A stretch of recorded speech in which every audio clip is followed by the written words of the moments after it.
জ্বালানির কারণে কি মাননীয় স্পিকার বোরো চাষ ব্যাহত হয়েছে?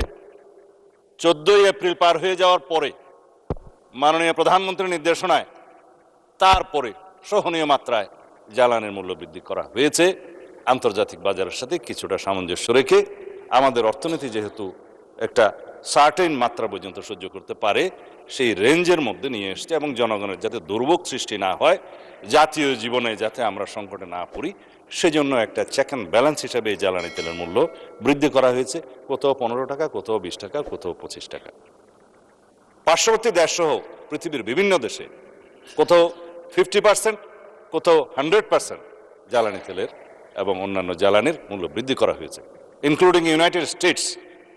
এখন আমাদের প্রশ্ন হলো, কোনো মিল ইন্ডাস্ট্রি বন্ধ হয়েছে কিনা যদি সংকট হয়? কোনো কলকারখানা, চাষাবাদ, বোরো চাষ, স্কুল কলেজ, ব্যবসা বাণিজ্য সবকিছুই স্বাভাবিক চলছে, তাহলে সংকটটা কোথায়? হ্যাঁ, যে সমস্ত বিষয়ে প্রশ্ন উত্থাপিত হয়েছে, কোথাও কালোবাজারি হচ্ছে, কোথাও মজুদ হচ্ছে, কোথাও ধরা পড়ছে, কোথাও পাচার করার বিষয়ে কথা উঠেছে। হ্যাঁ, স্বরাষ্ট্র মন্ত্রণালয়কে অনেকে অঙ্গুলি নির্দেশ করেছে, কি করছে? এগুলো যে ফাইন্ড আউট করলো, এগুলো তো স্বরাষ্ট্র মন্ত্রণালয়ই করেছে। এটা র্যাব করুক, পুলিশ করুক, অন্য বাহিনী করুক, বিজিবি করুক, স্বরাষ্ট্র মন্ত্রণালয়ই তো করেছে। পুলিশের কাজ তো আর জ্বালানি মন্ত্রণালয় করতে পারে না।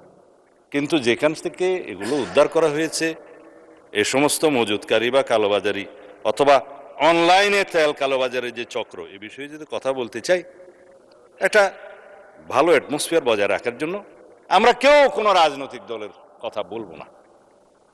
কারণ কালোবাজারির পরিচয় কালোবাজারি,